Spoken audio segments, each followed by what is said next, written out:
여러 가지 이유가 있습니다만은 일단 현재까지 수사 진행 상황을 보면 제 생각에는 약 한 30%도 채 다 못한 거 아닌가. 30%도 안 돼요? 예, 그렇게 생각합니다. 최동욱 전 검찰총장님 나오셨습니다. 안녕하십니까? 예, 오랜만입니다. 네. 총장님 잘리신 이후에 이 스튜디오에 직접 나오신 건 처음이죠? 예, 처음입니다. 네. 앞으로는 자주 있을 예정으로. 저 혼자 생각 중인데. 백수 생활을 오래 하셔서 그런지 피부가 아주 좋으세요. 네, 마음 잘 다스리고 네. 뭐 그림도 그리고 잘 치는 덕분이라고 생각합니다. 네. 아주 얼굴 좋으신데 요 인터뷰를 하고 나서도 계속 얼굴이 좋아질지는 잘 모르겠습니다. 제가 스튜디오에 모시려고 진짜 한 10고초려 정도 했거든요. 10고초려. 네. 자, 드디어 모셨습니다. 먼저 이 질문부터 드리겠습니다. 이 박근혜 정부와 국정원 댓글 수사를 하시다가 부딪히셨죠. 그러니까 청와대 말을 안 들은 거죠. 수사 의지를 너무 강력하게 보이시다가 처참하게 잘리신 분인데 최근에 이 박근혜 최순실 게이트를 보면서 어떤 느낌이 드시는지 간단한 소회부터 먼저 한마디 해 주십시오. 네, 제가 갑자기 검찰총장을 일상의 이유로 그만둔 이후에 많은 자성의 시간을 보내왔었습니다. 그런데 최근 최순실 국정농단 사태 이전에는 검찰 돌아가는 걸 보면서 뭐 우라가 치밀 때도 있고 많은 걱정이 되기도 했었습니다. 그런데 특검이 가동되고 또 특검이 본격 수사를 나서는 걸 보면서 국민 여러분들께서도 마찬가지시겠지만은 많은 위로도 되고 또 경우에 따라서는 안타까울 때도 있고 그렇습니다. 위로가 되신다는 건 기본적으로 특검이 잘하고 있다는 얘기겠죠? 네, 저는 그렇게 생각을 합니다. 자, 그러면 과연 이 분야의 전문가가 맞는지 얼마나 이 분야에 계셨는지 잠깐 제가 먼저 짚어보면 검찰이 되신 게 나이가 언제셨죠? 그때? 예, 군 복무 3년 마치고 29살에 서울지검 검사로 임관을 했습니다. 29살에. 예. 그리고 확 잘리신 게? 총장 6개월 하고 6개월. 예, 2013년 9월 30일자로 퇴직을 했는데 그때가 55살이었습니다. 29년. 제가 알기로는 헌정사상 최단기 검찰총장이었어요. 6개월. 6개월 검찰총장을 하셨고 그런 배경 지식을 가지시고요. 그러니까 사회생활 하시고 검찰에만 계신 거죠? 쭉. 네. 그리고 네. 백수 3년 했습니다. 많이 들으셨어요, 방송이. 자, 먼저 이제 특검 연장 돼야 된다고 많이들 얘기하는데 검찰총장 정도 돼본 사람이 특검 연장이 왜 돼야 되는지 말하는 걸 들어본 적이 없거든요. 검찰총장까지 해보신 분으로서 특검은 연장돼야 된다. 이유가 뭡니까? 첫 번째. 여러 가지 이유가 있습니다만은 일단 현재까지 수사 진행 상황을 보면 제 생각에는 약 한 30%도 채 다 못한 거 아닌가. 30%도 안 돼요? 예, 그렇게 생각합니다. 여러 가지 이유가 있습니다만은 일단 현재까지 수사 진행 상황을 보면 제 생각에는 약 한 30%도 채 다 못한 거 아닌가. 30%도 안 돼요? 예, 그렇게 생각합니다. 한 반쯤 된 게 아니라 30%도 안 되는 겁니까? 예, 그걸 뭐 말씀으로만 드릴 것이 아니고 특검법의 그 수사 대상을 간단히 짚어서 말씀드리면 구체적 수사 대상이 14개 항목이 있고 또 마지막 15호에서는 그 수사 과정에서 인지된 관련 사건까지 모두 15가지를 수사하도록 되어 있습니다. 근데 그 중에서 1호 청와대 문건 유출 사건, 또 6호 정유라의 이화여자대학교 불법 입학, 또 7호 정유라의 승마훈련 지원, 또 8호 불법적 인사조치 의혹, 14호 김영재 성형외과 의혹 사건, 이 5가지 하고 또 마지막 15호에 수사 과정에서 인지한 블랙박스 사건. 블랙리스트죠? 예, 블랙리스트. 총장님. 예. 블랙리스트 사건. 네, 총장님. 예. 네, 블랙박스 아니고요. 예. 블랙리스트 사건. 그래서 김기춘 전 비서실장과 조현선 장관이 구속됐습니다만은 네. 그런 일련의 사건 수사 과정에서 참 짧은 기간 동안 놀라울 만한 수사 성과를 올렸다고 생각을 합니다. 이런 부분에 대해서는 국민 여러분들께서도 정말 많은 칭찬을 아끼시지 않아도 좋으리라고 봅니다. 특검이 짧은 시간에 비해서는 정말 성과를 많이 낸 게 맞긴 맞죠. 총장님 보시기에도. 그렇습니다. 예. 그런데 이제 우리가 매일 보도를 보다 보니까 사건 파악이 많이 됐고 수사가 많이 진행된 것 같지만 총 15개 중에 5개 플러스 1 이 정도 진행이 됐다. 아직 그러니까 10개 항목은 제대로 시작도 안 된 거네요. 예, 그렇고요. 그렇고 그 진행된 부분에 대해서도 예. 사실 이번 그 최순실 국정농단 사태의 핵심은 재벌과 권력 간의 불법 유착 비리 그리고 그것을 가능하게 했던 그 공무원들의 비호 방조에 대한 처벌 문제지 않습니까? 그래서 특검의 수사 대상이 먼저 재벌들과 권력 간의 뇌물수수 의혹과 관련된 3, 4, 5호 다음으로 이런 국정농단을 가능하게 했던 우병우 등 관련 공무원들의 직무유기나 직권남용 등 방조 비호 의혹과 관련된 90호 그 큰 두 덩어리가 주된 요체입니다. 그런데 그 재벌 권력과 재벌 유착과 관련해서는 잘 아시다시피 삼성 이재용 부회장 영장 기각으로 인해서 예. 3주간 또 수사가 많이 딜레이 됐고 나아가서 삼성 이외에도 SK라든가 롯데라든가 CJ라든가 예. 이런 여타 재벌들에 대해서도 많은 뇌물수수 의혹이 제기되지 않았습니까? 진도가 딱 막혔어요. 이거 영장 기각되면서. 그런 부분에 대해서는 전혀 지금 수사를 진척할 수 있는 여유가 없었던 것 같고 그다음에 그 무엇보다도 이런 국정농단을 가능하게 했던 그 비호 의혹과 관련해서 예. 우병우 등 그 관련 공무원들에 대한 사건이 예. 뭐 아직 시작도 안 했고 막 그거는 이제 시작 단계 아닌가 뭐 그렇기 때문에 결국 실질적으로 봐도 30% 이상은 진척됐다고 보기가 어렵다. 그렇군요. 듣고 보니까 그런데 그래서 이 영장 기각이 굉장히 크게 특검의 수사를 방해하는 건데 자 그러면 이제 대형 사건 수사도 하셨고 검찰총장도 하셨고 그런 경험을 총 망라해서 비춰볼 때 이 정도 규모의 복합적인 사건이면 얼마의 인력이 지금은 20명이거든요. 근데 얼마의 인력이 얼마의 기간 동안 20명이 70일 동안 하고 끝날 공산이 크게 되는데 얼마나 필요합니까? 얼마의 기간과 사람? 네, 그래서 이 부분에 대해서는 이전에 특검법 제정되기 전에도 제가 한번 지적한 기억이 있습니다만은 적어도 이런 정도 사건이라면 너무 많은 그 의혹이 제기되어 있는 사건이기 때문에 적어도 유능한 검사 약 40명 정도는 투입을 해서 1년 정도는 1년? 지속적으로 수사를 해야 비로소 대부분의 실상이 제대로 밝혀질 것이라고 믿습니다. 실제 과거에 그 수사하셨던 재벌 수사 경험에 비춰보자면 어떻습니까? 구체적으로 좀. 네. 그 수사라는 것은 이제 선택과 집중이 참 중요한데 제가 2006년도 중수부 수사기획관을 할 때 그때 현대자동차 비자금 사건을 수사한 적이 있습니다. 한 건. 예. 네. 그 단발 사건이죠. 한 건 사건이었는데 그때만 해도 중수부 검사 20명 정도가 4개월 정도를 정말 낮밤 없이 내사함이 수사를 진행했고 그렇게 해서도 아주 힘들게 청문개정을 구속했던 기억이 있습니다. 그러군요. 한 건을 4개월 해야 제대로 수사가 되는데 지금 이 정도는 안 된다. 그러니까 총장님 보시기에는 2배로 늘리고 뭐 70일, 100일이 아니라 1년을 해야 된다. 이렇게 보시는 거죠. 그렇습니다. 네, 예, 이게 제대로 수사가 되려면. 이게 최고 전문가의 견해입니다. 자, 수사가 아직 30%도 안 됐다. 그게 첫 번째 이유고. 그러면 두 번째 이유는 어떤 게 있습니까? 어차피 뭐 특검법이란 건 한시법이고 제한된 법정 기간 내에만 특검이 수사를 할 수 있는 것인데 지금 70일이 다 돼가고 그다음에 30일을 만약에 연장이 안 돼서 2월 말까지 특검 수사 활동이 종료가 된다면 예.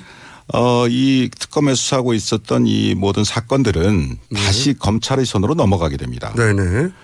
그런데 이 사건을 먼저 수사했던 현재의 검찰은 예.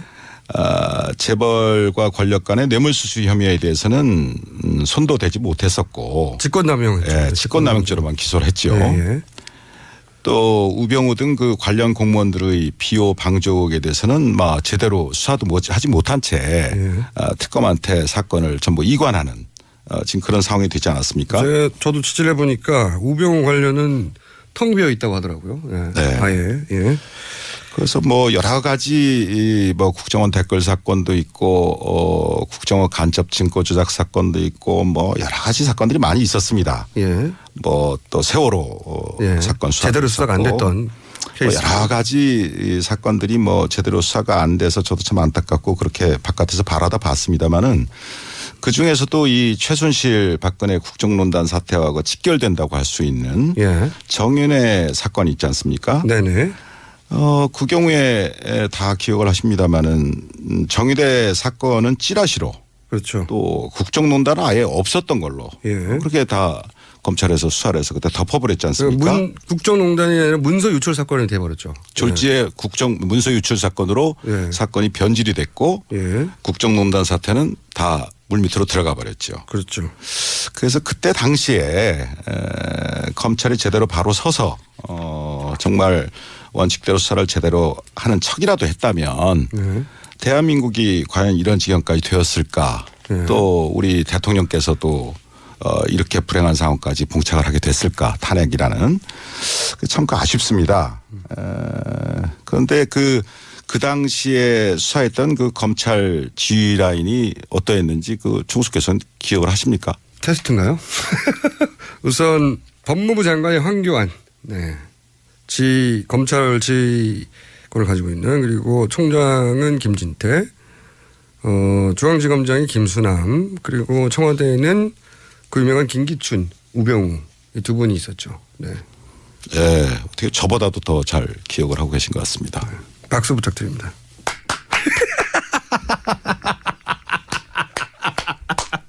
자, 박수 받았고요. 칭찬 받았고. 그런데요. 그러니까 김수남 당시 중앙지검장은 이제 검찰총장이 됐고, 당시 황교안 법무장관은 총리가 됐고, 우병우는 민정수석이 그 이후에 되었고, 그러니까 이제 정윤회 사건을 잘 마무리해서 이분들이 승진한 거 아니냐, 이런 얘기인가요? 뭐 그것에 대해서는 뭐 대통령께서 아실 것이고 뭐 여러 가지 이유가 있을 수 있었을 겁니다. 그러나 제 개인적인 판단으로 한 가지 분명한 것은 그분들이 찌라시라는 대통령 가이드라인을 따르지 않고 법과 원칙에 따라서 정윤회 사건을 제대로 수사해서 처리했다면 막 그 자리에 갈 수 없지 않았을까 뭐 그런 생각을 합니다. 없었겠죠. 네. 그러니까 이제 요는 이 사건이 연장이 안 되면 당시 가이드라인을 따랐던 인사들의 손에 다시 사건이 들어간다, 이런 요지네요. 그렇습니다. 그것이 지금 이 특검 연장과 맞물려서 참 중요한 문제입니다. 이번 기회에 제가 제 말씀을 간단히 드리면 종래의 그 동서고금의 법원 중에 에스토펠이라는 법원이 있습니다. 예? 즉 에스토펠? 금반언의 원칙입니다. 아니면 에스토펠도 어려운데 금반언은 더 어려워요. 다 어렵죠. 예. 뭐 저도 어려웠었습니다 옛날에. 예, 이게 무슨 말입니까 이게? 그래서 쉽게 말씀드리면 이 금반언의 원칙이라는 것은 이미 표명한 이미 밝힌 자기의 언행에 대해서 모순되는 행위를 스스로 할 수 없다. 뭐 그런 원칙을 말합니다. 자기 한 말을 뒤집을 수 없을 거다, 이런 거네요. 우리 표현으로 한다면 뭐 일구이연 등 곤란하다, 이런 말이 되겠습니다. 그렇게 하면 될 것을 참. 이 검찰들은 다 아는 표현인가요? 다 알죠. 예, 법조인들은 다 압니다. 법조인들은? 네. 참 몹쓸 분들이네. 죄송합니다. 그 어려운 말을 써서. 일구이연이 쉽지 않다. 네, 쉽지 않다. 그러니까 뭐 뇌물수수 얘기했다가 뭐 딴 걸 바꾼다든가 또는 뭐 직권남용했다가 딴 걸 바꾼다든가 이게 안 된다, 이런. 그렇죠.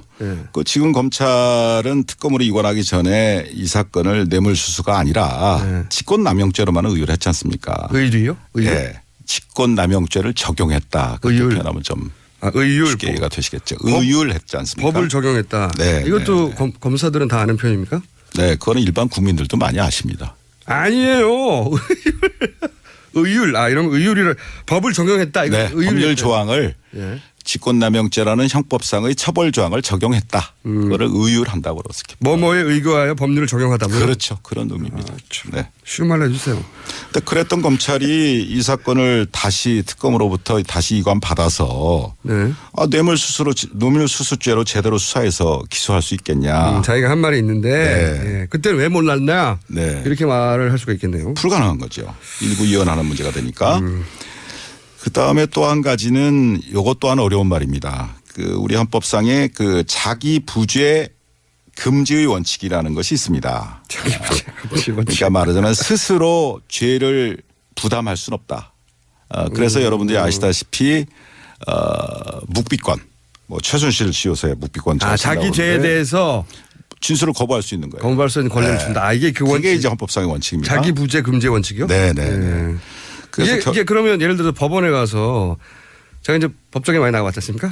법원에 가가지고 증인들이 쓸 때 제일 먼저 물어본 것 중에 하나가 이 진술과 관련해서 뭐 자기 가족이나 친척한테 불이익을 줄 수 있는 내용이 있느냐 그런 거 거부해도 된다. 일종의 그러한 입장에서 이제 증언 거부권이 보장이 되어 있는 겁니다. 그게 이 원칙에서 출발하는 거네요. 네. 그런데 그래서 결국은 그런 자기 금지 부재 금지 원칙이 있는 것처럼 자기 자신이나 또는 자기 자신이 속한 조직, 기관에 대해서 스스로 수사해서 처벌한다는 것은 현실적으로 기대하기가 참 곤란합니다. 이건 현실적인 문제이기도 하죠. 그러니까 검찰이 만약에 검찰 내부에 지금 사건과 연루된 사람이 있는데 제대로 수사를 할 수 있겠냐? 곤란하다는 거죠. 네. 어려울 거다. 네. 그래서 결국은 공무원의 비호 방조 의혹 수사를 하다 보면 결국 지금의 검찰 지휘 라인과 또 관련 검사들이 수사 대상이 될 가능성도 있지 않겠습니까? 많겠죠. 네. 예를 들어서 최순실 입국했는데 31시간 동안 왜 봐줬어? 뭐 여러 가지가 있죠. 그리고 국정농단 벌어졌을 때 몰랐어. 정윤회 사건 때도 그랬고. 예, 우병우 라인이 누구야? 뭐 이런 질문을 받을 수밖에 없잖아요. 지금. 그렇습니다. 그런데 그걸 자기 손으로 자기가 할 수 있겠냐. 어렵다. 그러니까 결국은 자기의 상사, 동료, 후배를 스스로 수사하게 되는 그러한 참 어려운 그런 상황이 예상이 되는 것이죠. 그래서 이런 경우에 바로 대비해서 특검 제도라는 것이 있는 것이고 아주 쏙쏙 이해가 되고 있어요. 이번에도 특검법을 도입해서 특검이 수사를 하게 된 것도 바로 그런 이유입니다. 수사가 얼마 안 됐다. 30%도 안 됐고 그다음에 진짜 큰 덩어리는 이제 막 시작 단계고 그리고 만약에 연장이 안 된다. 그러면 박근혜 정부 시절에 가이드라인을 따랐던 검찰의 수뇌부에 이 사건이 넘어가고 그리고 그 검찰 내부에 분명히 수사 대상도 있을 수 있는데 제대로 검찰이 자기 식구들을 제대로 칠 수 있겠냐 이런 거죠. 예. 네. 이해했습니다. 그럼 만약에 특검 연장이 안 될 가능성이 점점 농후해지고 있는데 만약에 정말로 특검 연장이 안 되고 지금 우려하신 대로 넘어갔어요. 그럼 구체적으로 무슨 일이 벌어집니까? 네. 검찰 내부에서. 제가 뭐 한 26년간 검사 생활을 한 입장에서 검찰총장까지 되신 분들의 경험을 못 들어봤거든요. 네. 맨 꼭대기에서 봤을 때 무슨 일이 벌어집니까 이게? 뭐 그런 입장에서 네. 국민 여러분들의 어떤 이해를 돕기 위해서 간단히 좀 말씀을 드려보겠습니다. 네. 잘 아시다시피 그 특검의 지위는 법적으로 독립되어 있지 않습니까? 그렇기 때문에 특검에서 수사하고 있는 그 수사 상황을 대통령과 법무부 장관 그리고 검찰 수뇌부에게 보고하지 않아도 되도록 되어 있습니다. 그게 굉장히 중요한가 보죠. 또는 더 나아가서 보고해서는 안 되도록 되어 있습니다. 그러니까 이게 굉장히 중요하니까 그렇게 했겠죠. 굉장히 중요한 문제죠. 왜 그렇습니까?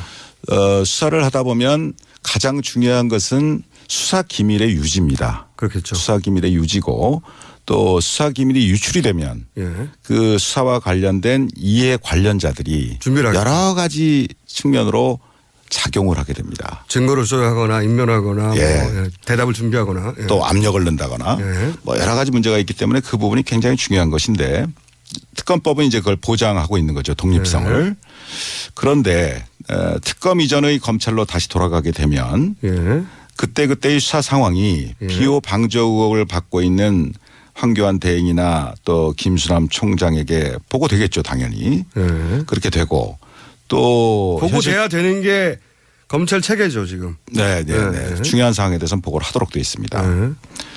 또 현대 검찰 내에 그대로 존재하고 있는 왜 검찰 인사가 없었지 않습니까? 우병우 라인이 예를 들면 그대로 있다는 거죠. 네. 김기춘 우병우 라인을 통해서 수사 정보가 유출될 우려도 얼마든지 있다고 봅니다. 우려가 있는 게 아니고 그 당연하겠네요. 사실은 안 물어볼 수 없고 물어보면 답해야 한다는 거 아닙니까? 뭐 당연한 건 알지 몰라도 그런 현실적 우려는 충분히 있습니다. 쉽게 얘기해서 수사 대상인 박근혜 또 최순실 측도 예. 경우에 따라서는 구체적인 수사 진행 상황을 알게 될 가능성도 배제할 수가 없습니다. 그렇게 드라이하게 말씀하셨는데 박근혜 대통령 입장에서는 알아야 되겠죠. 물어봐야 되겠네요. 당연히. 예, 상식적으로 보자면. 그렇게 알게 되면은 수사검사한테 압력이 내려갑니까? 네, 뭐 그렇게 되면 경우에 따라서는 수사를 방해하는 가이드라인이 다시 작동할 수도 있고 또 거꾸로 수사검사들에게 영향과 압박이 내려가게 될 것이고 뭐 한마디로 의혹 대상자들이 수사를 지휘하는 참 웃지 못할 그러한 특검 이전의 상황으로 돌아갈 수 있다는 것이죠. 속속 이해가 되고 있습니다. 예, 요컨대 비리 방조 의혹을 받고 있는 바로 그 공무원들이 수사를 지휘하게 된다면 자신들의 의혹은 축소 은폐하려고 하는 것이 당연한 본능 아니겠습니까? 당연하겠죠. 또 그러기 위해서라도 권력과의 유착이 드러나고 있는 삼성을 비롯한 재벌들과도 은밀히 협조해서 뭐 증거 인멸한다든가 증거를 뭐 그런 현실이 얼마든지 벌어질 수도 있다 이런 얘기입니다. 뭐 그렇게 해가지고 무슨 수사가 제대로 되겠습니까? 듣고 보니까 심각하네요. 듣고 보니까 당연히 일어날 수 있는 일들이고 실제 검찰총장이 되시면서 26년간 검찰 내부에 있으면서 이런 경우를 경험하신 거죠. 자, 계속해서 이제 이런 말씀을 하셨어요. 그 비호 방조 의혹이 있는 공무원들이라고 이제 드라이하게 표현하셨는데 이게 바로 예를 들면 우병우 라인이나 이런 걸 의미하시는 것 같은데 만약에 검찰 내부에서 여전히 살아있다고 생각하시는 그 라인 이름이 어떻게 됩니까? 갑자기 훅 들어가는 거죠. 그게 바로 아까 자기 부재 금지 원칙에 따라서 제가 진술을 거부할 수가 있습니다. 아니 근데 이미 잘리신 분으로서 예를 들어서 이 분들에 대한 짐작이 있으신 거잖아요. 그죠? 짐작이 있지만 지금 말씀하실 수 없다는 거잖아요. 그렇죠. 뭐 제가 전직 검찰총장으로서 그런 부분에 대해서 구체적으로 거명을 한다든가 그런 것은 적절치 않다고 생각하고요. 아니 저는 적절하다고 생각하는데요. 국민들께서 다 아시는 바 아니겠습니까? 몰라요. 이거는 검찰만 알지. 자, 성함을 말씀해 주실 수 없으면 지금 곤란해서 예를 들어서 지금 걱정하시는 대로 특검이 연장이 안 되고 이것이 다시 부역을 했던 사람들의 손으로 넘어갔다. 이런 사태가 벌어지면 그때는 나와서 그분들에 대해서 이런 분들이라고 최소한 성이라도 이렇게 말씀해 주실 추가적인 인터뷰를 한 번 더 하시죠. 그럼 그때. 하시는 거 봐서 생각해 보겠습니다. 방송감이 굉장히 늦었어요. 하시는 거 봐서. 자, 그러면은 저는 품위를 방정하게 유지하면서 총장님한테 잘 보여서 반드시 추가 인터뷰를 제가 따내는 것으로 약속드리겠습니다. 자, 잠깐 중간 정리를 하면 특검 연장 왜 해야 되느냐. 아직도 출발 단계다 수사. 이거 하려면 1년 해야 된다. 제대로 하려면. 그리고 연장 안 되면 다시 가이드라인 시절로 돌아간다. 그 손으로. 그러면 제대로 수사될 리가 없다.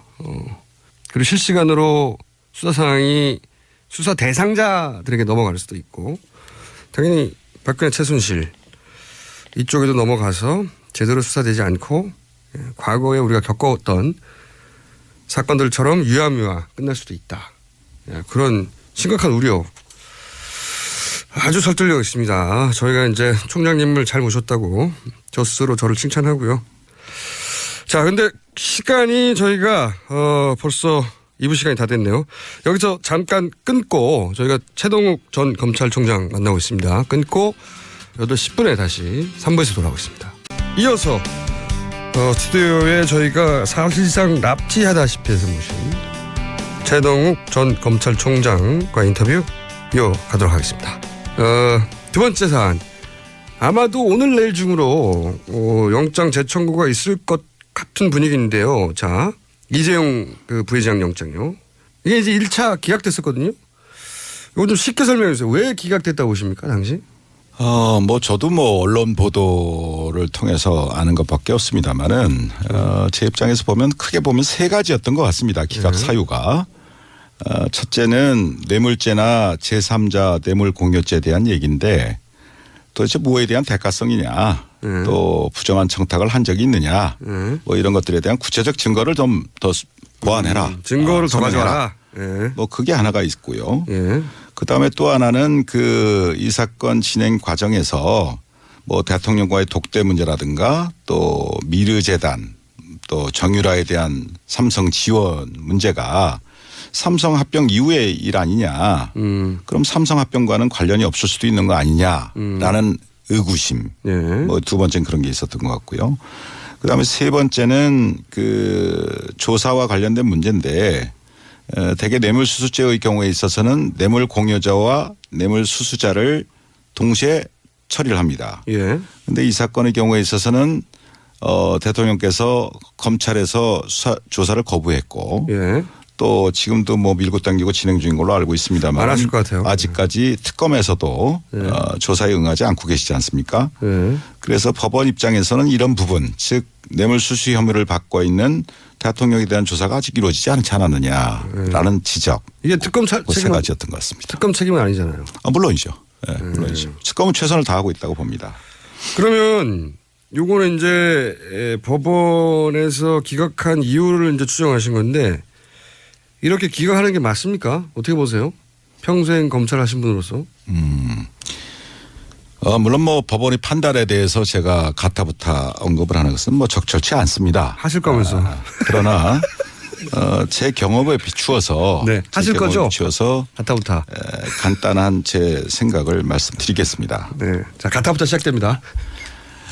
권력과 재벌이 유착된 이런 대형 사건들의 경우에는 통상적으로 장기간에 걸친 치밀한 계획 아래 합법의 가면을 쓰고서 공조직 등의 다양한 채널을 동원해서 입체적으로 이루어지게 됩니다.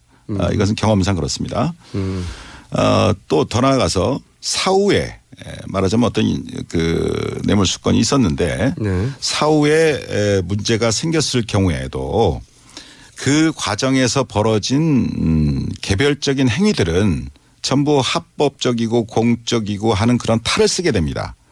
그러면서 그 개별적인 하나하나의 행위들에 대해서는 합법적이었다 공적이었다라고 말하자면 까미플라치를 한다 이런 얘기입니다. 카모플라치. 그런 식으로 그 시스템을 만들어 놓는다 이겁니다. 미리 만들어 놓는다는 얘기입니다. 그러니까 이게 이런 재벌 정도가 우리나라의 최고급 자원들을 총동원해 쓸 수 있는 재벌. 물론이죠. 이런 재벌들이 일으키는 사건 같은 경우에는 개별적 하나하나 사건들은 나중에 문제가 되면 이게 합법이었다라고 말할 핑계를 미리미리 준비해내서 그렇게 짜고 시작한다는 거죠. 다 외형적인 명분을 만들어 놓고 시작을 합니다. 그렇겠죠. 예. 그렇기 때문에 그런 사건을 일상적으로 우리 주변에서 일어나는 소소한 어떤 그런 단순 뇌물 사건의 관점에서 바라다 보게 되면 그 실체에 부합되는 제대로 된 법적 평가나 처벌이 결코 가능하지 않습니다. 불가능합니다. 그러니까 뭐 동네 그 공무원들하고 동네에서 공무원들과 뭐 돈 몇 푼 주고받았든가 이런 사건들처럼 취급하면 안 된다는 거죠, 이거는. 예를 들면 뭐 음주운전 봐줄 테니까 100만 원 줄게. 네. 이런 사건하고 완전히 다르다는 얘기입니다. 완전히 다르다. 네. 그럼 어떻게 해야 되느냐. 이런 복잡다단한 대형 사건들의 경우에는 가장 문제가 되는 것이 결국 대가성과 청탁 유무에 대한 판단인데 예. 그런 것을 판단할 때 예. 1년의 과정, 장기간에 걸쳐 이루어지죠. 1년의 과정 전체를 한 덩어리로 바라보는 포괄적인 관점에서 그 판단이 이루어져야 한다 이런 얘기입니다. 뭐 그래야 비로소 그 실체에 근접한 판단이 가능하게 되고 그렇기 때문에 바로 도입된 것이 포괄적 뇌물수수죄 법리고 포괄적. 뭐 여러 차례에 걸쳐서 우리 대법원에서도 판례로 확립된 입장이기도 합니다. 그러니까 이런 재벌 사건 같은 경우에는 개별 행위는 이미 공무원들이 동원되거나 뭐 하면서 합법적인 틀을 쓰고 있기 때문에 개별 따지면 소용이 없고 전체적으로 볼 때 뭐 지난 2, 3년간 진행된 전체적인 과정을 볼 때 포괄적으로 이것은 뇌물수수로 봐야 하고 그래야 밝혀지는 거기 때문에 대법원도 이미 그렇게 정리해 둔 거라는 거죠. 네, 그걸 뭐 제가 예를 조금 돋겨서 말씀드린다면 네. 우주를 바라다 보는데 예. 뭐 무수한 항성들 있지 않습니까? 예. 우주를 바라다 보는데 그 우주를 제대로 보려면 예. 그래서 우주 전체 실체를 그나마 제대로 알으려면 망원경으로 전체를 바라다 봐야 될 거 아닙니까? 그렇죠. 망원경으로. 예. 그런데 거기에다가 돋보기를 갖다 들이대고서 개별적인 장면 하나하나를 따지기 시작하면 우주 전체의 실체라는 것은 접근할 수도 없고 온데간데 없고 오로지 봤더니 저건 달이고 봤더니 저거는 뭐 지구고 이런 식의 어떤 그 자잘한 실체와는 거리가 동떨어진 법적 논쟁만 남게 된다 이런 말입니다. 한마디로 말씀을 드리면 우리가 하늘에 있는 달을 보더라도 돋보기를 들이대고 달을 보려면 그 달이 제대로 보이겠습니까? 망원경으로 봐야지. 이제 그런 의미입니다. 비유 좋은데요. 네. 박수. 그러니까 법원이 논쟁이라고 삼는 부분들이 이 재벌 연관 사건의 기준에 보자면 이런 식으로 하면 안 된다. 이 전체 큰 틀을 봐야 되는데 이런 문제 지적을 하신 거고 아주 설득력이 있습니다. 이런 얘기를 역시 검찰총장이 돼야 할 수 있는 건가요? 제가 듣고 싶었던 답변이에요. 이게 그래서 문제다. 그러면 지금 영장을 어쨌든 재청구합니다. 하는 것 같아요. 오늘 내일 그런 분위기예요. 하겠죠. 근데 이번에도 기각되면 어떡하죠? 글쎄요. 그 법원 입장에 대해서는 뭐 미리 예단할 수는 없다고 생각을 합니다. 그러나 제 수사 경험으로 보면 재벌 사건의 경우에는 사건을 파면 팔수록 관련 증거들이 눈덩이처럼 불어나는 게 일반적입니다. 워낙 광범위하게 그렇습니다. 했기 때문에 연루된 게 많고 또 장기간에 걸쳐서 진행이 됐고 연루된 기관도 많고 사람들도 많기 때문에 그런 부분들이 시간이 가서 파면 팔수록 다 튀어나온다는 얘기입니다. 일부지만. 네. 그 예를 들면 이번 사건의 경우에도 언론 보도를 보면 안정범 수석의 그 최근 수첩이 39건이 추가로 압수됐다는 거 아니겠습니까? 제가 이걸 종범실록이라고 부르고 있거든요. 그래요. 약간 비웃을 수 있는 느낌인데요. 말을 잘 만들어내시는 것 같아서. 총장님 여기서 박장대소해 주셔야 되는데 어허허 이렇게 하시면 종범실록. 예. 또 최근에 금감이나 또 공정위에 대한 압수수색 또 있었던 걸로 알고 있는데 아마 그런 과정에서 많은 물적 증거를 추가로 확보를 했을 겁니다. 또 더 나아가서 관련자들을 뭐 누굴 조사했는지 모르겠습니다만 많은 사람들을 추가로 조사했을 것이고 그래서 만약에 이번에 특검이 이정부 회장에 대한 영장을 재청구한다면 관련 소명 자료에 대해서 충분히 보완이 더 돼서 소명에 자신 있지 않느냐 뭐 그런 걸 의미한다고 봅니다. 근데 기각되면요? 글쎄요. 예. 여기서 김 빠질게 글쎄요가. 아니 그러니까 이럴 경우에는 예를 들어서 재벌의 영향력, 법원의 독립성 이런 걸 의심해 봐야 된다. 이렇게 대답해 주셔야 되는 거 아닙니까? 글쎄요. 뭐 기각이 될지 안 될지 모릅니다만은 만에 하나 기각이 된다면 그거는 이재용 부회장 본인이나 삼성 그리고 나아가서 국가 경제에도 썩 좋은 영향을 미치라고 생각되지 않습니다. 아니 결과 말고 왜 기각됐냐. 이게 잘리신 마당에 백수신데 이거는 그냥 논평해 주시죠. 만약에 기각됐다. 그럼 뭐라고 봐야 되냐. 어떻게 생각하는 거를 다 말씀을 드리겠습니까? 그러면 아까 한번 이야기 나왔듯이 연장이 안 되면 플러스 특검 연장이 안 되면 플러스 영장이 기각되면 이것도 그때 나오셨을 때 이렇다면 바로 이런 것이다라고 인터뷰를 한번 더 해 주십시오. 하시는 거 봐서 생각해 보겠습니다. 너무 깐깐하시네. 나오신다고 하시지. 자, 저는 약속 받은 걸로 하겠습니다. 자, 그러면은 해석은 자유십니다. 아마 나오시게 될 겁니다. 마침 또 에버랜드 수사를 하신 적이 있잖아요. 그때 그 구속 기소도 하신 걸로 기억하는데 에버랜드 사건과 지금 이번 삼성 사건과는 같은 거 아닙니까? 결국은? 그 당시에 제가 2003년도에 서울지검 특수 2부장을 할 때 에버랜드 사건을 공소시효 임박해서 처리한 적이 있습니다. 예. 물론 그 당시에도 여러 가지 많은 예. 안팎의 어려움이 있었기 때문에 구속 못했습니다. 구속 못하셨어요? 구속 못했고 당시에 에버랜드 사장하고 경영지원본 실장인가 그 임원하고 그 두 분만 공소시효 문제 때문에 공소시효 문제 때문에 일단 분리 기소를 해서 이건희 등 나머지 주요 공범들에 대한 공소시효를 정지한 적이 있습니다. 그만큼 어렵구나. 상당히 어려운 겁니다. 삼성은 워낙 재벌 상대 수사라는 것이. 근데 뭐 오래된 일이지만 거기에 대해서 한번 제가 이번 삼성물산과 제일모직 합병권 관련한 사건과 차이점. 에버랜드 사건의 차이점에 대해서 한번 좀 저 혼자 생각을 좀 해봤습니다.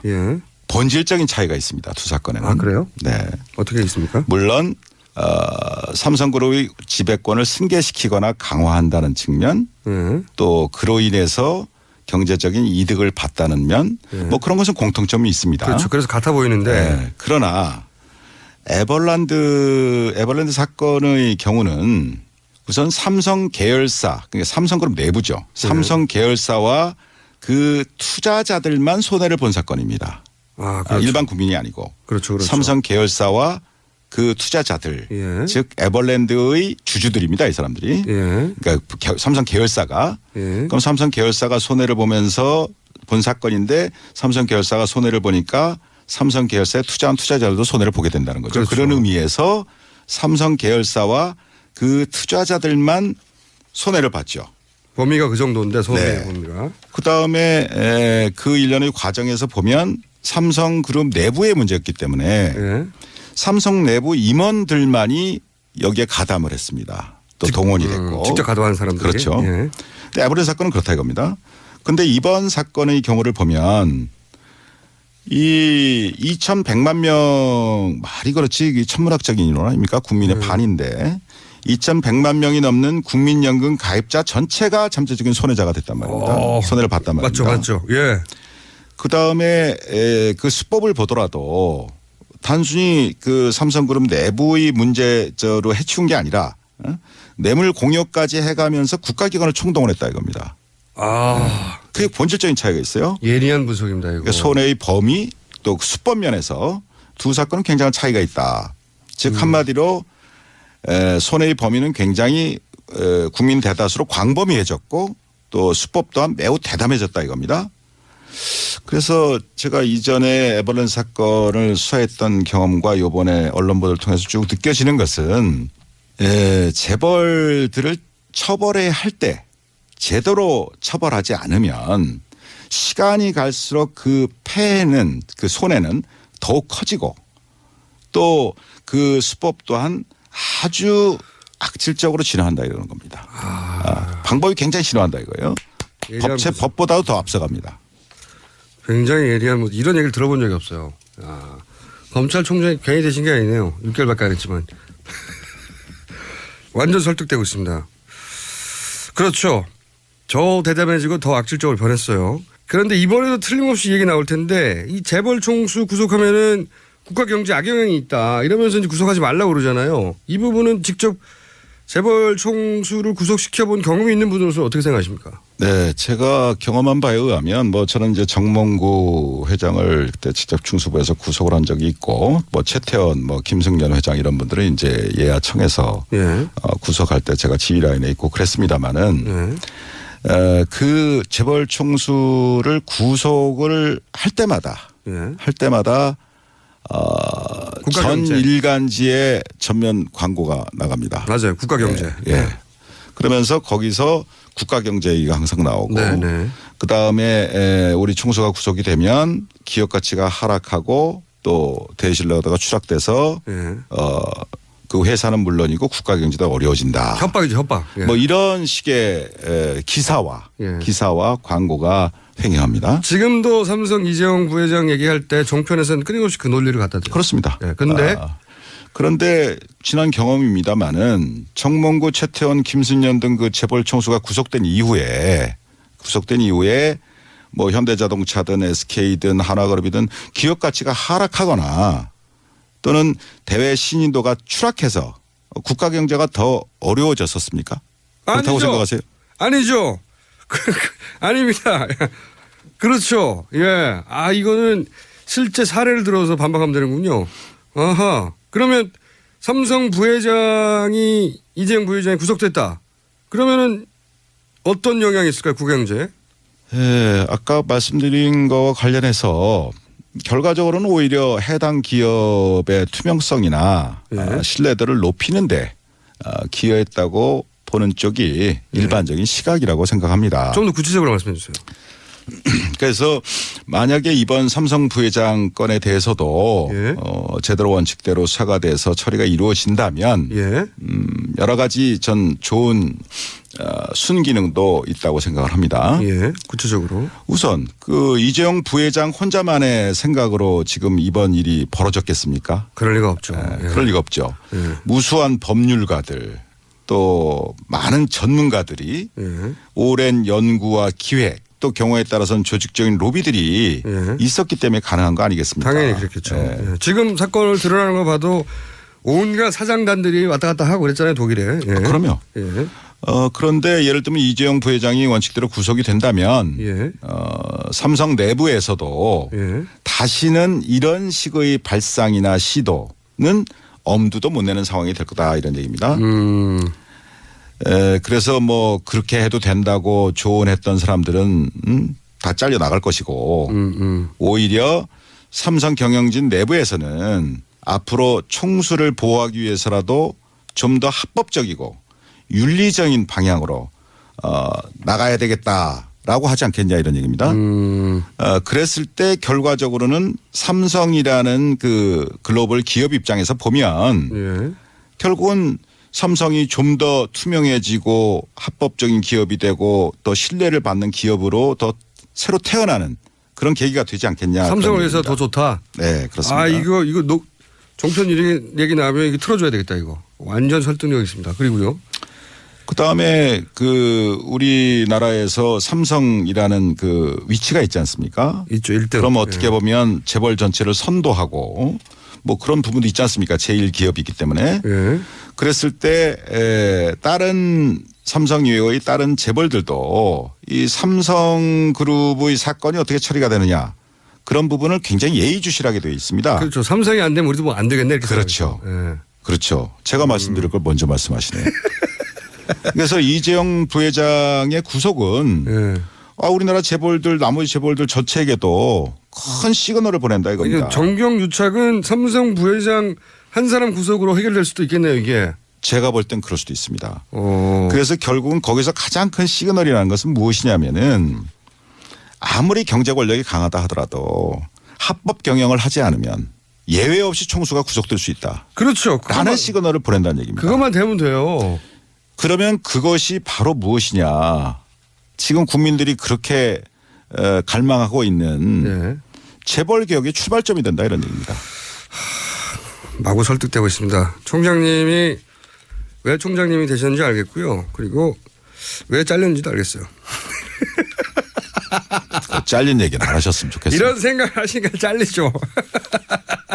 자, 이제 마지막 주제입니다. 마지막 주제 황교안 대행이 이제 저는 특검 연장을 안 할 것 같은데 자, 이 부분을 한번 짚어보겠습니다. 안 하겠죠? 만약에 황 대행께서 예. 국민 대다수의 뜻과 달리 예. 연장을 일방적으로 거부해버려서 특검 수사를 중단시킨다면 예. 결국은 이러한 최순실 국정농단 사태에 대한 수사 의지가 예. 없다는 것을 스스로 증명한 거 아니겠습니까? 지금 안 해줄 것 같은데 그 말씀을 좀 제 나름대로 해석을 하면 특검 연장을 안 해주면 수사 의지가 없는 거다. 안 할 것 같은데 안 한다면 이유가 뭘까요? 다 아시다시피 그 황교안 대행 역시 네. 국민 대다수 분들이 이번 국정농단 사태의 공동 책임자 중에 한 사람 아니냐라는 네. 그 의혹을 제기하고 있지 않습니까? 그런 의혹은 이 정부 들어와서 뭐 법무부 장관을 오래 하셨고 네. 또 총리를 계속 하셨고 이젠 대행까지 하고 있고. 예, 그 과정에서 이런 농단 사태가 다 벌어졌지 않습니까? 예, 다 벌어졌어요. 그 말씀은 특검 연장을 안 하면 자기 책임이 드러날까 봐 안 하는 거다? 결국은 수사를 계속해야 하는 특검에서 수사를 계속해야 하는 상황에서 연장을 안 해줘서 수사를 갑자기 멈추게 한다면 예. 이러한 국민들로부터 받고 있는 본인 연루 의혹에 대해서 해소시킬 수 있는 기회를 스스로 놓치는 것이다라고 생각을 합니다. 그러니까 논리적으로 보자면 본인이 연루되지 않았다면 털 기회인데 그걸 연장 안 하는 걸 보면 본인이 연루된 거 아니냐. 라는 의혹이 또 제기될 수도 있다는 얘기입니다. 예. 네. 그런 의혹이 제기될 수 있는 수준이 아니라 그런 거 아닌가요? 본인이 연루된 게 나올까 봐 특검 연장을 안 한다. 이렇게. 뭐 제가 전직 총장으로서 그런 말씀 드리는 건 적절치 않다고 보는데요. 네. 어쨌든 특검을 연장해서라도 본인의 국민들적 의혹을 해소시키는 것이 황교안 대행 본인에게도 좋을 것이다. 또 그것이 국민들이 바라는 바일 것이다. 라는 게 제 의견입니다. 살짝 약간만 삐딱하게 보면 이게 협박처럼 들려요. 하는 게 좋을 것이다. 자, 그러면은 아까 이야기에 이어서 오늘 이 자리에서는 답변 안 하실 것 같으니까 아까 이어서 특검 연장도 안 되고 영장도 기각되고 그리고 황교안 대행이 이제 연장 안 한다는 결론을 내리는 이런 사태가 아마 이달 말이면 판결이 날 텐데 그때 되면 다시 나와서 요 굉장히 강력하게 말씀해 주실 거죠? 근데 어떻게 매번 저보고 다시 나오라고 이렇게. 아니 오늘 다 얘기 안 하시니까. 근데 다음에 나오시면은 이제 명단 쫙 들고 와가지고 이름 막 부르고 막 그러실 거죠? 그런 이가 있겠습니까? 두고 봅시다. 자, 다음에 나오시면 다음 한번 예약해놓고 자 마지막으로 이 얘기 해야 되겠네요. 황교안 대행 이런 말 했어요. 윤석열 검사 자천에 대해서 이제 언론에서도 그렇고 저도 그렇게 알고 있었는데 그리고 사실 총장님이 날아가신 것도 이 댓글 수사를 청와대 의지하고는 다르게 너무 강력하게 밀어붙이다가 날아간 걸로 알고 있는데 황교안 대행이 최근에 한마디 했어요. 윤석열 검사가 자천된 것은 댓글 수사와는 상관이 없고 종합적으로 볼 때 자질의 문제가 있어 자천된 거다. 이런 식으로 말했단 말이죠. 여기에 대해서는 당시 댓글 수사를 총지휘하셨던 검찰총장이고 그리고 그로 인해서 자천됐다고 알려진 윤 검사에 대해서 이 황교안 대행의 논평에 대해서 한마디 하셔야 될 것 같은데요. 제가 그 국회 대정부 질의 과정에서 예. 황 대행께서 그렇게 답변하시는 기사를 하셨다는 보도를 보고 누가 누구를 평가하나. 이 윤석열 검사는 예. 제가 뭐 오래 전부터 뭐 같이 근무도 하고 데려두고도 일하고 뭐 지휘도 하고 또 마지막으로 제가 이제 국정원 댓글 사건 수사팀장으로 임명도 하고 그래서 수사하다가 저는 이제 일신상에서 먼저 나가고 그랬습니다만은 본인 그런 오랜 예. 그 오래 겪어본 그 선배 입장에서 생각을 한다면 뭐 제 나름대로 평가를 하고 싶은 생각도 듭니다. 뭐라고 평가하시겠습니까? 우선 황교안 대행은 자질이 문제가 있어 실력이 없어 자천됐다는 거거든요. 한마디로 요약하면. 전 뭐 거기에 대해서는 아까 그 말로 답변을 대신하겠고요. 누가를 평가하냐? 제 생각으로는 이 윤석열 검사는 지금 뭐 특검팀에서 열심히 뭐 쥐야창창 수사를 하고 있는 것 같은데 아주 치밀하고 해박한 법률 전문가입니다. 법률 이론가예요. 기본적으로. 그다음에 어떤 법과 원칙에 어긋나는 것 거기에 대해서는 단호히 거부합니다. 오케이. 저한테도 많이 거부했어요. 그러면 어떤 이 검찰이라는 것이 상명하복 조직인데 거기서 상사의 말이 틀리다고 그래서 거기에 대해서 거부를 하고 대들고 자기 소신을 편다는 것은 정말 그건 대단한 용기가 필요한 겁니다. 바깥에서 보시는 것보다도 더. 그래서 거기에는 분명히 자기 희생적인 자기 헌신적인 용기가 없으면 불가능한 겁니다. 근데 이 윤석열 검사 같은 경우는 제가 겪은 바에 의하면 자기 헌신적인 용기를 갖고 있어요. 갖고 있는 친구다 이거요. 그다음에 또 아주 다이내믹합니다. 신중하면서도 다이내믹해서 말하자면 예리한 칼잡이다. 그래서 한마디로 제가 말씀드린다면 문무를 겸비한 훌륭한 검사다. 문무를 겸비한. 문무를 겸비한 훌륭한 검사다. 뭐 그런 표현을 하고 싶습니다. 자, 무슨 말씀인지 잘 알았고요. 자, 마지막으로 어렵게 스튜디오 직접 나오셨는데 혹시 다음 출연까지는 아직 뭐 한 3주 정도 남았기 때문에 남기고 하실 말씀, 뭐 국민들이 하고 싶은 말씀이나 검찰에게 하고 싶은 이야기 예, 있으면 제가 뭐 간단한 심정을 말씀드리겠습니다. 대한민국 검찰은 2,000명이 넘는 검사를 포함해서 10,000명이 넘는 방대한 수사 인력을 가진 강력한 수사기관입니다. 다시 말해서 평소 수사 역량이 지금 현재 특검의 100배가 넘습니다.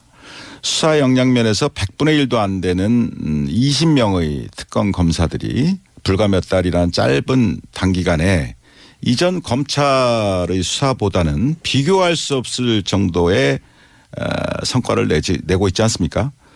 그래서 그러한 그 상황을 바라다 보면서 참 현재의 이 검찰 후배들은 상당히 마음속이 부끄럽고 또 참담한 그런 심정이라고 믿습니다. 저 또한 그런 심정입니다. 그래서 이번 특검을 보면서 권력의 개가 되어서 권력의 입맛에 맞게 수사하는 것과 국민의 검찰로 법과 원칙대로 수사하는 것의 이 극명한 차이를 그리고 검찰이 이 지경이 되도록 만든 정치 검사들의 말로를 우리 정의로운 젊은 검사들이 꼭 마음에 새기고 잊지 말기를 바랍니다. 자기 손에 쥐어진 칼로 자신의 팔다리를 베어서라도 국민의 검찰로 다시 태어나기를 바랄 뿐입니다. 마음에 와닿는 마지막 말씀이었습니다. 오늘 여기까지 하고요. 그럼 3주 후에 다시 나오는 걸로 하고 생각해보고 여기까지 하겠습니다. 지금까지 어렵게 모신 최동욱 전 검찰총장이었습니다. 감사합니다. 감사합니다. 동안 여러 가지 이유가 있습니다만은 일단 현재까지 수사 진행 상황을 보면 제 생각에는 약 한 30%도 채 다 못한 거 아닌가. 30%나는데요? 예, 그렇게 생각합니다.